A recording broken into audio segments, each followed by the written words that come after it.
The second recipe that we have in the manicotti recipe is a marinara sauce.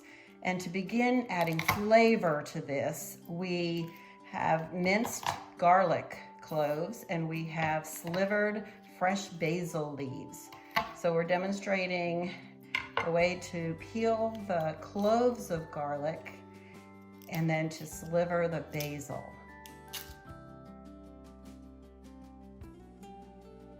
It's almost like a paper coating over the little pieces of garlic clove that come out in your hand, and we really do need to remove this before we provide this ingredient to this pan to be sauteed. So we'll use about 3 or 4 small cloves of garlic and about 8 leaves of beautiful fresh basil that adds so much flavor to the dish.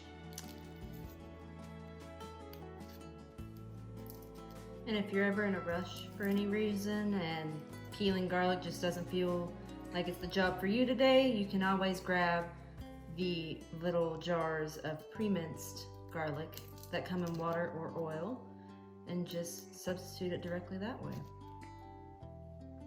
And since this recipe does take about an hour to cook slowly on the stove with all of the flavors mixing with the tomatoes in a marinara sauce and the seasonings, you could always use a jar of marinara, but with time available, this is a great recipe for families to gather around, and a marinara sauce that meets your needs for lots of different recipes. Of course, we like it on our manicotti.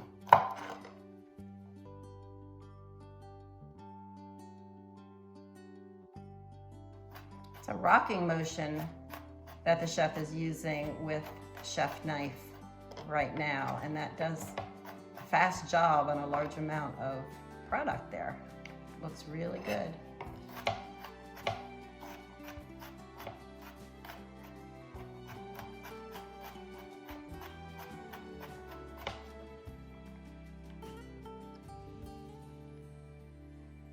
You want to get it as evenly chopped as you can because you want everything to cook uniformly. You don't want to have burnt pieces in with raw pieces. But it's okay if it's not perfect because we are going to be pureeing this sauce later. And when it comes to basil, it's nice if you can roll it up like this before taking your knife and cutting through. You want to make sure you have a really sharp knife so that it cuts through and doesn't bruise the basil. These are really good knife skills that you can practice with a parent. And then you get nice little ribbons of basil, just like that. In this large, heavy bottomed pan, we have about 4 tablespoons of olive oil, and we're gonna add our garlic that we have minced, just until all of it is nice and brown and sauteed. And the aromatics go through the room smelling wonderful. So this is over a medium-high heat. And then we're gonna add the tomato product, which we have in our pan behind us.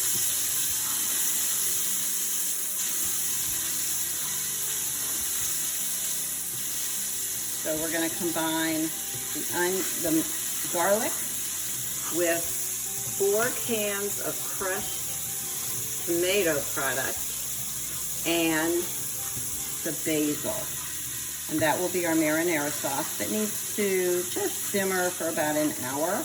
It's also a delicious recipe to use with any other pasta dish or a hot sandwich like a meatball sandwich, so enjoy.